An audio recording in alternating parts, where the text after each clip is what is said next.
जगामध्ये न भूतो न भविष्य असा होता राम मंदिराचा प्रश्न होता. हजारो वर्षापासून पिचत पडलेला तो प्रश्न या ठिकाणी सोडवण्याचं काम केलं आणि मंदिर वहां बनाएंगे मंदिर उभारण्याचं काम या सन्माननीय पंतप्रधानांच्या माध्यमातून झालेलं आहे. त्या पंतप्रधानाचे आपण हिंदू धर्माचे किंवा मी स्वतः शतशः त्यांचा आभारी आहे.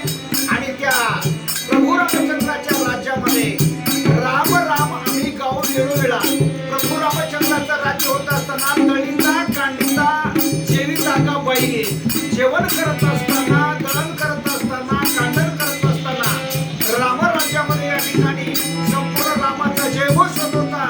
म्हणून या ठिकाणी ज्या राजानं प्रजेचं पालन केलं, दंडकारण्यामध्ये स्थानचा निपात केला आणि स्वधर्माची स्थापना करण्याचं काम केलं, तसंच या पद्धतीने आपल्या महाराष्ट्र राज्य सरकारने सुद्धा लाडकी बहीण योजना आणून त्या सर्व लाडक्या बहिणीचा लाभ पुरवण्याचं काम केलं. रक्षाबंधनाच्या त्या ठिकाणी राखी बांधण्याचं काम केलं, ओवाळणी देण्याचं काम केलं.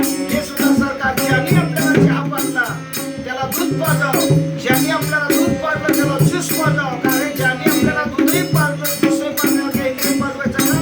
पण सर्व या ठिकाणी जनतेने विचार करून या ठिकाणी प्रभू रामचंद्राच्या न्याय निर्णयांचं या ठिकाणी रामाचं राज्य जगामध्ये आणूया अशा पद्धतीचं या ठिकाणी आपल्या महाराष्ट्र राज्यात आणि देश केंद्र सरकारचं सुद्धा काम चांगल्या पद्धतीने चालू आहे. या बद्दल या ठिकाणी या सरकारच्या वतीनं झाले राम